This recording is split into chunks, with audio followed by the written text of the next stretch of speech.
forward to... Why does it have to be one or the other, Jay? Why does it have to be one or the other? Absolutely. All right. Should we talk about... Do you want to talk about Colts Chargers in Florida? Do you want to ruin the sunshine? Talk a little... No, I do not. Talk a little Nick Foles.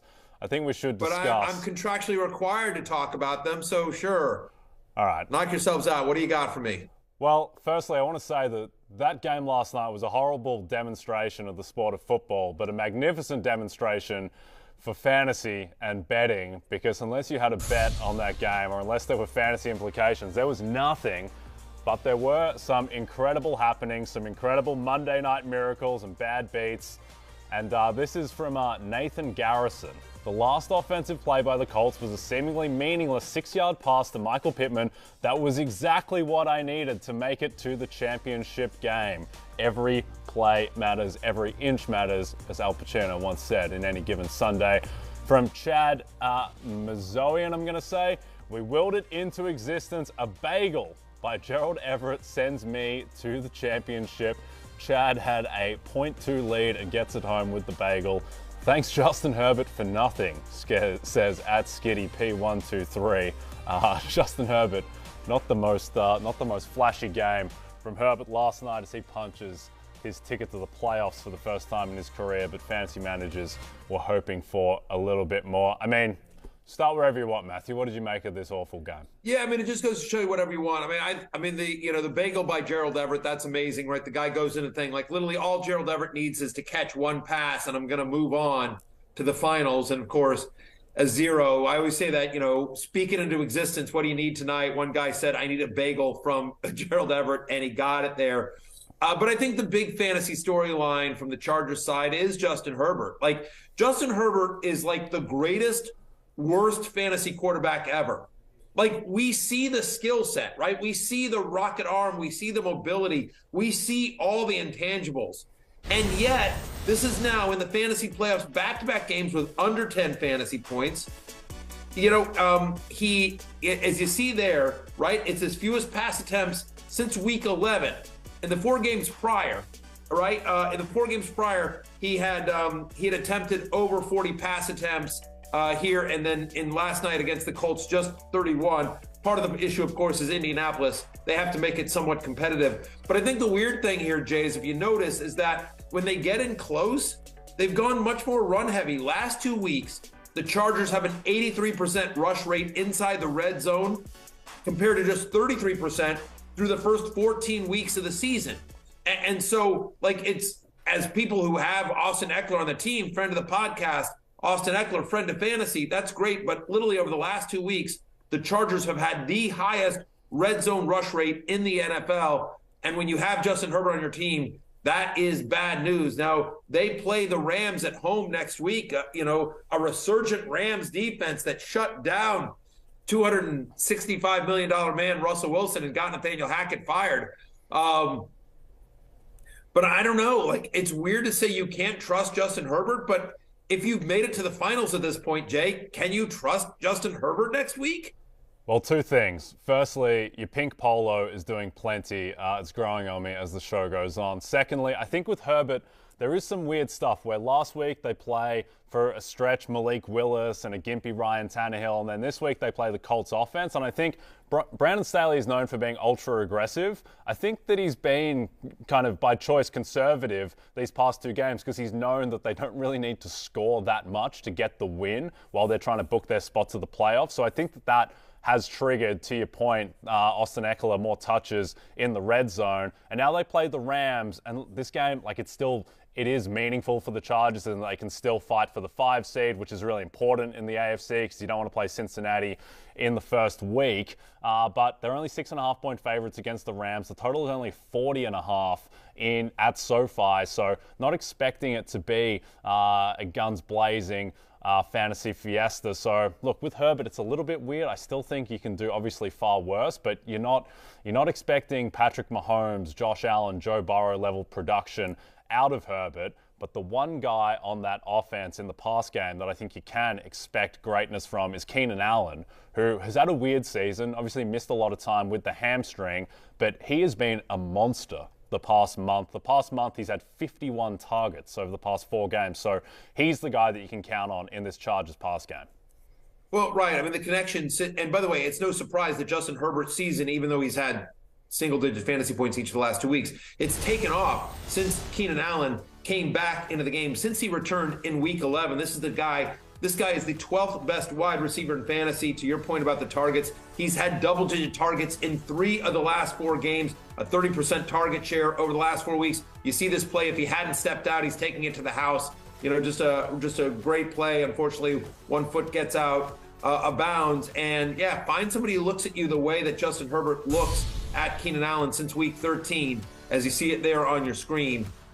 He is second among wide receivers in targets since week 13 again. So again, Keenan Allen just, you know, I think there were questions like, is he coming into the season, is he on the wrong side of 30, worried about the injury, and that did, you know, happen, right? He was out for such a long time with that hamstring injury, but since he's come back, he's been everything you hoped for and that much more. Just really ridiculous. We talked about this yesterday on Fantasy Football Happy Hour, Jay.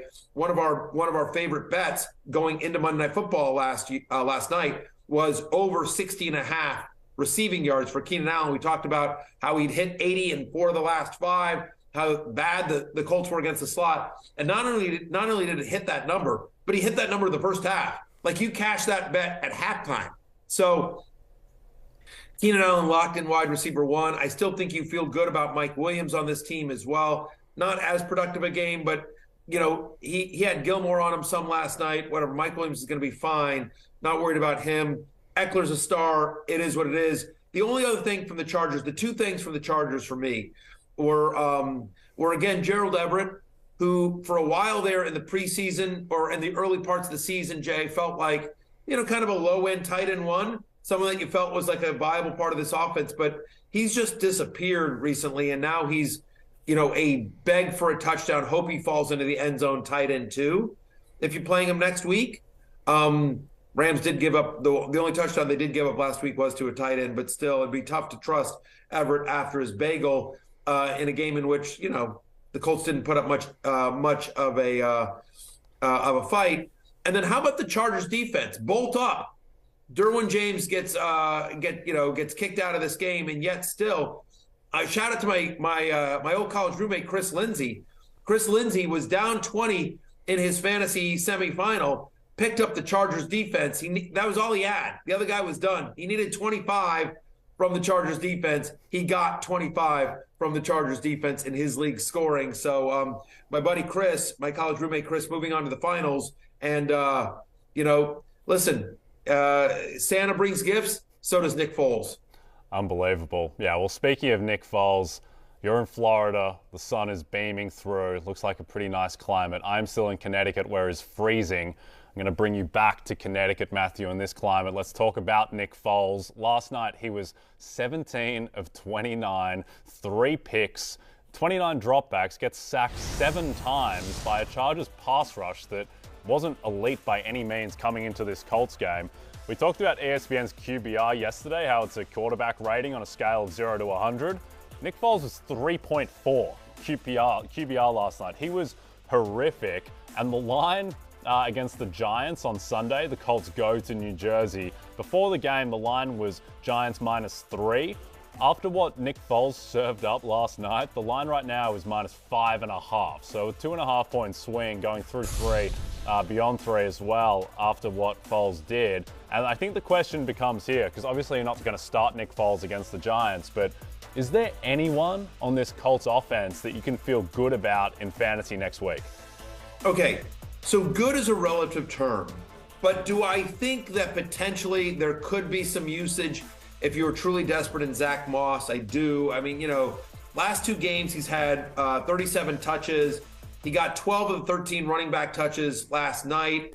Again, game script did not work for them against the Chargers, but the Giants have really struggled against the run. And so Zach Moss, who actually got used in the passing game a little bit last night as well, could be like a hope for a touchdown, I'm truly desperate flex against the Giants. But yeah, I mean, Foles was bad. The offensive line was bad. Nick Foles, as you mentioned, sacked 7 times. Worth noting that head coach Jeff Saturday, as a starting center in the NFL in a 15-year career, gave him only 5 sacks.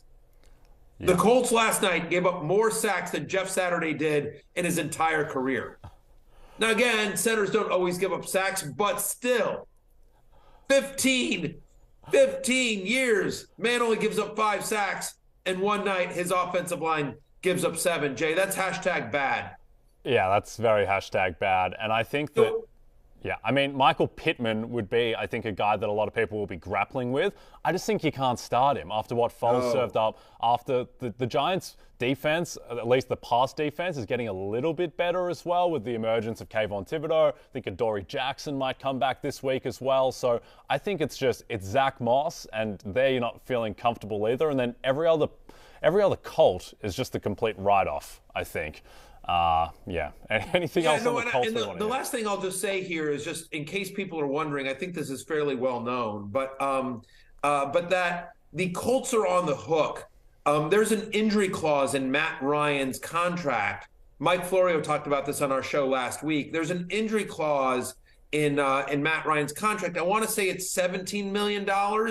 That if he gets injured and can't play next year, they're on the hook for $17 million. Now, he's already got next year guaranteed, but they don't want to pay millions more than they have to. So there's no chance Matt Ryan is coming back. They don't want him to get injured. You know, when Jeff Saturday came back, he said, I want to do it. I'm just going to put out my best team there. But once they were officially eliminated from playoff contention, and they have been, you're not going to see Matt Ryan. So it's really Nick Foles or Sam Ehlinger. And I think we all saw from Ehlinger, just, you know, we had high hopes, but just not ready for prime time.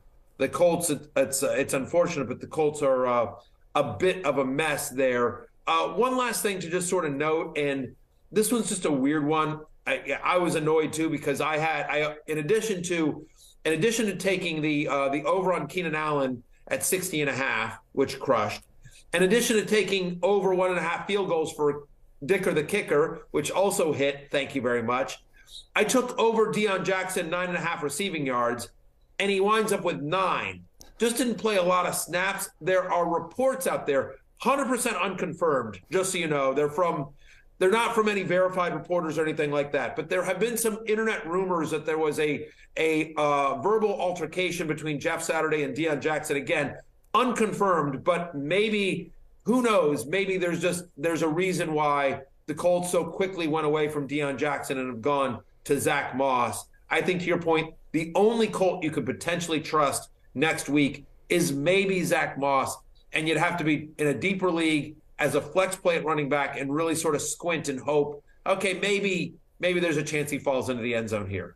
Yeah, and Jeff Saturday did say after the game that Nick Foles will be starting the last 2 games, and Ehlinger will be the backup, to your point, that injury Fire up the cost Giants' defense. $17.2 million. Yes, seriously. And also, just the last thing, Isaiah Rodgers, who's been excellent at corner for the Colts, he got injured. Kenny Moore, their slot corner as well, he is out with an ankle. He didn't play, so looks like these vaunted Giants pass catchers, Darius Slayton, Richie James, Isaiah Hodge, they might be more useful than they might previously have been against the Colts defense, which, to its credit, continues to play hard and didn't play badly last night by any means. Hey, it's Matthew Berry from NBC Sports and RotoWorld.com.